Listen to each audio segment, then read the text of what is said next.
코로나19 사태 처음부터 강력한 봉쇄로 방역에 힘써온 뉴질랜드. 건강식품 물류창고에서 일하는 류재무 씨는 필수 직종 노동자로 분류돼 봉쇄 기간에도 쉼없이 일했습니다.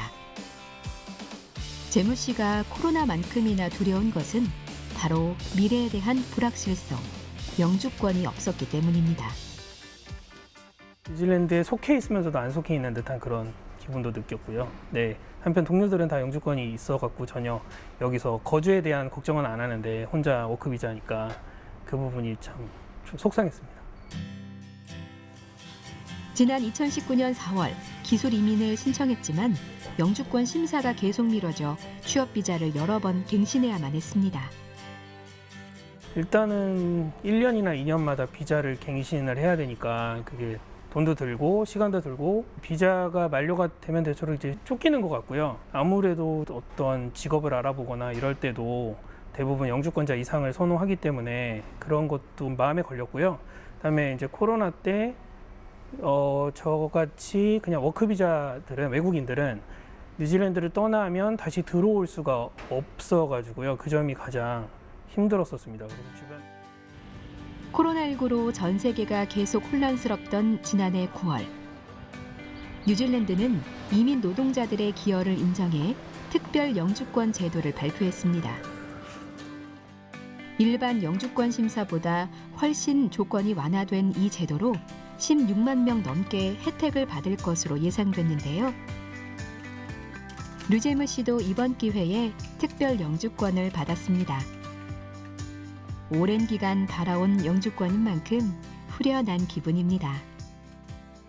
일단 개인적으로는 일단 영주권이 생겨서 이제 한국도 왔다 갔다 자유롭게 할 수 있게 돼서요. 일단은 부모님을 못 본 지 한 3년이 넘었는데 일단 가서 한번 뵙고 싶고요. 친구들도 만나고 싶고 이제 국경이 열린 만큼 저는 한국이랑 뉴질랜드 가교 역할을 할 수 있는 어떤 새로운 일에 도전을 해볼 생각이고요. 특별 영주권이 3가지 카테고리가 있는데요. 예전에는 신청을 하게 되면 그 3가지 조건을 모두 충족해야지만이 대부분 이제 뉴질랜드에서 영주권을 취득할 수 있다라고 저희가 봤는데 이제는 각각의 조건 중에 하나만 맞춰도 영주권을 신청하실 수 있기 때문에 상당히 완화된 그런 제도라고 생각합니다. 특별 영주권을 취득하기 위해서는 3가지 조건 중 1가지만 충족하면 됩니다. 뉴질랜드에 3년 이상 체류하거나 시간당 27불 이상의 급여를 받으며 주당 30시간 이상 근무하는 경우 또는 뉴질랜드에 늘 필요한 부족 직업군 종사자일 경우인데요. 이렇게 기존보다 기준이 대폭 완화됐지만 이 제도 안에서도 희비는 엇갈렸습니다.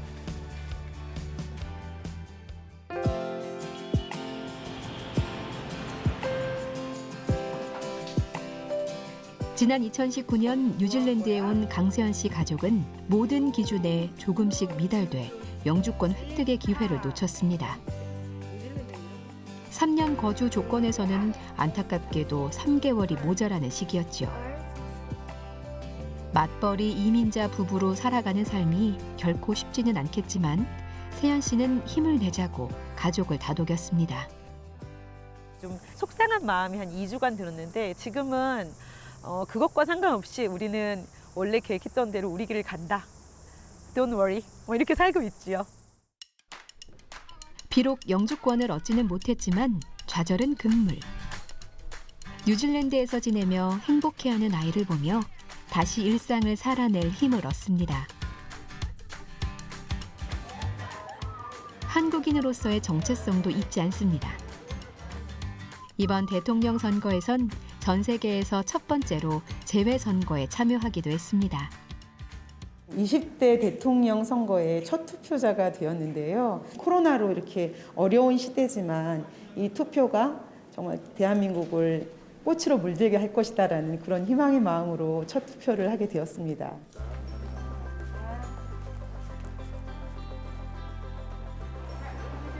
희망과 열정을 갖고 살면 인생의 쓴맛도 단맛도 모두 새로운 경험이라고 말하는 세연 씨. 어려움도 있겠지만 처음 뉴질랜드에서 하루하루 행복을 느끼고 충실히 살겠다고 다짐한 목표를 되새겨 봅니다. 우리가 살아가는 삶이 언제 늘 쉬웠나요? 맨날 어려웠거든요. 그런 얘기를 하더라고요. 몇 년도에는 영주권이 쉬웠대라고 얘기하면 그전엔 더 쉬웠대. 근데 그때도 힘들었어. 이런 얘기를 한 10년, 20년 그 이민자들한테 이야기를 들어요. 그 힘든 거에 초점 맞추지 말고 길을 가다 보면 예쁜 꽃도 만나고 예쁜 동물들도 만나고 친구들도 만나서 인사도 하고 물도 한 잔 마시고 그렇게 그냥 쉬엄쉬엄 가는 것도 어차피 인생을 살아가는 길에 만나는 오아시스 같은 아름다움이 아닐까 싶습니다.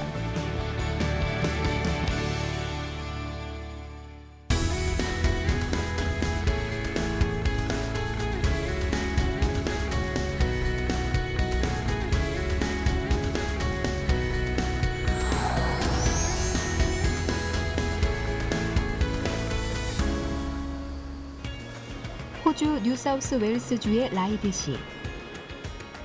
전체 인구의 10%가 한인일 만큼 많은 한인 동포들이 살고 있습니다. 특히 이스트우드 지역은 기찻길 한쪽에 한인 상가가 들어서 코리안 사이드라고 불려왔는데요. 최근 정식으로 코리아 타운으로 지정됐습니다. 라이드시 의원인 한정태 씨가 당선 뒤 처음으로 의회에 올린 안건입니다. 많은 분들이 4, 5년 동안 계속 추진해 왔던 바였습니다. 근데 이번에 한 의원이 그 발의를 해서 통과를 거쳐서 라이드시 카운슬 안에서 한인들이 사는 지역에서 코리아타운이라는 이름을 명명받게 돼서 아주 축하할 일이라고 생각합니다. 여기에 이제 또 코리아타운으로 지정이 되면서 여기에 어떤 문화적인 행사, 뭐 한국의 날 행사든 그런 우리 교민들의 행사를 여기서 길을 막고 할 수 있는 어떤 그런 여건이 주어질 수 있으면 좋겠고요. 그렇게 되면서 이제 또 상인들의 좀 비즈니스에 도움이 됐으면 좋겠습니다. 네. 한정태 씨는 30여 년 전인 중학생 때 홀로 호주로 유학을 왔는데요. 약대 졸업 후 약사로 10년, 그 후 교육학을 공부해 고등학교 과학교사로도 10년째 라이드시에서 지내고 있습니다. As far as I know, Daniel has always been very invested in this community. He has tried to build a sense of community and support that community. And I believe that care, time and attention he has shown to his work will extend to all other areas of the community as a politician.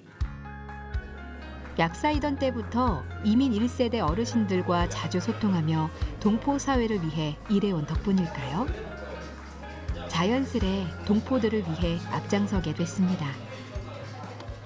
사실 계획은 한 2년 전부터 했습니다. 한인 동포사회에서도 제가 또 지난 한 5년간 열심히 또 봉사를 하고 그랬던 것들이 있어가지고 어차피 봉사하는 데 쓰는 같은 시간을 쓰는 것도 시의원으로서도 쓸 수도 있으니까 그 시간을 그렇게 해서 한번 도전해보게 됐습니다.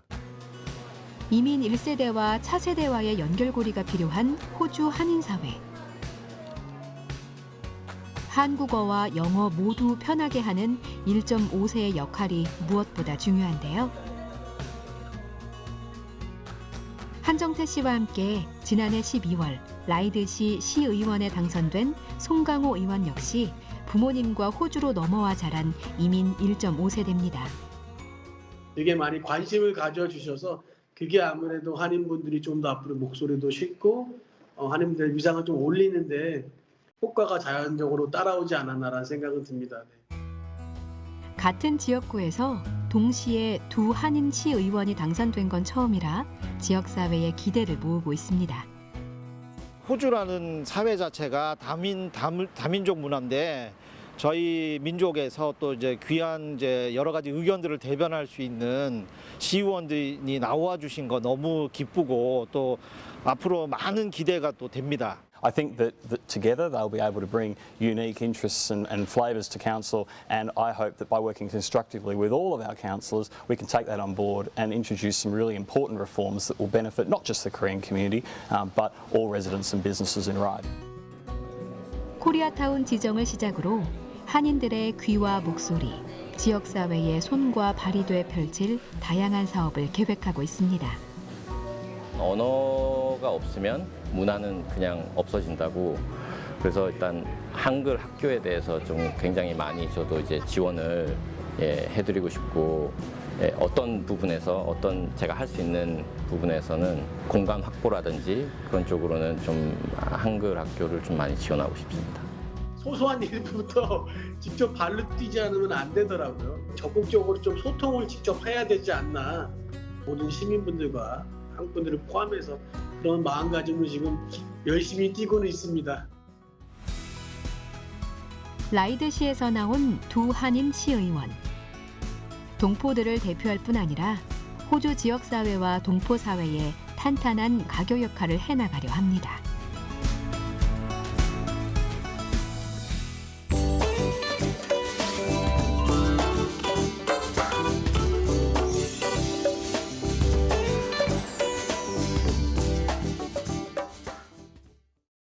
Didier Ojard, donc je suis par rapport à l'interview, je suis donc un enfant adopté. Je suis arrivé donc en France en 79, février 79.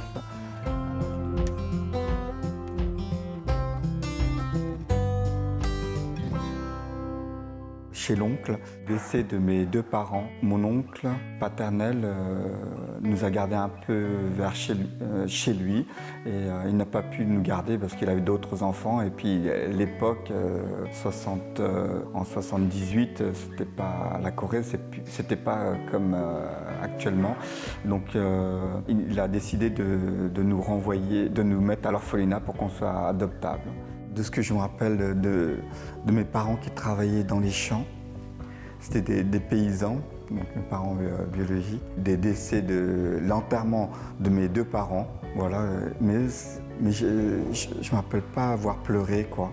Ils me disaient ne pleure pas, quoi. À l'aéroport, j'ai énormément pleuré.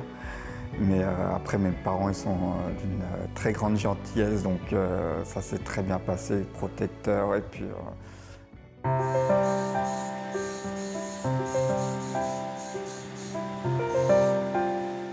Les Coréens, on va dire qu'on est doué dans le sens manuel, quoi, minutieux. J'ai eu mon examen en 90, j'ai travaillé jusqu'en 2000 en tant que salarié. Et puis après, en 2000, je me suis mis à mon compte. Voilà. J'ai mon laboratoire. Là, ça fait 21 ans que je suis donc à mon compte. J'ai donc 7 salariés là, voilà, actuellement. Avant, je voulais essayer de cacher le plus possible mon côté asiatique. Et là, non, parce que la Corée, je suis fier d'eux. Parce que c'est un pays un tout petit bout de pays de rien du tout, devient un très grand pays. Donc on a eu donc les 4 enfants. Je veux dire, c'est surtout ma fille, la petite dernière, qui aime la Corée et, avec la K-pop et la nourriture coréenne qu'elle adore, quoi, voilà.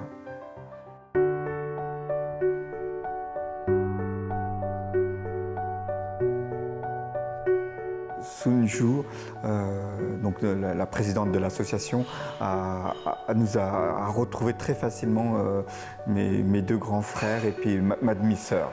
Donc l'oncle ne pouvait plus nous garder et donc les 2 grands frères, la veille de nous emmener à l'orphelinat, ont, j'allais dire, intercepté la discussion entre l'oncle et la tante, comme quoi le lendemain ils allaient nous emmener à l'orphelinat. Et donc le lendemain matin, l'oncle et la tante, ils ont vu que les 2 petits, donc Laurent et moi, et donc ils ont emmené que les 2 petits à l'orphelinat. Je m'étais dit un jour je rechercherai mes frères, quoi. Voilà. Mais ça s'est fait plus tôt que prévu et c'est très très bien, quoi. Un repas avec oncle et tante, voilà. Et donc les frères et sœurs, donc c'était super. L'époque en 78, la vie ne devait pas être facile. Non, pas du tout. Comme je dis, j'étais vraiment bien plus heureux en France en tant qu'enfant.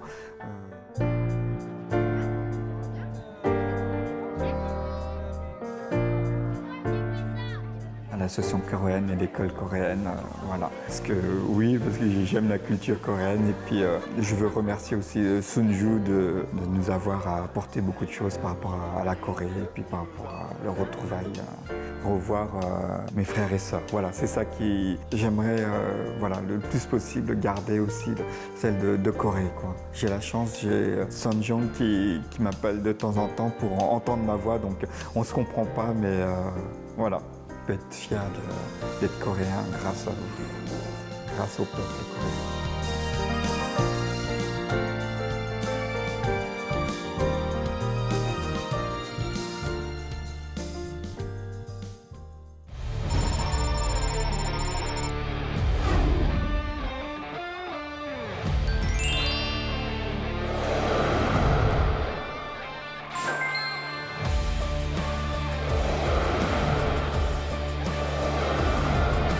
카우보이를 직접 만나고 하얼빈의 한 대학 인근입니다. 캐나다 에드먼턴에서 스위스 쭈리히에서 러시아 플라디보스토크에서 독일 함부르크에서 화이트앤월드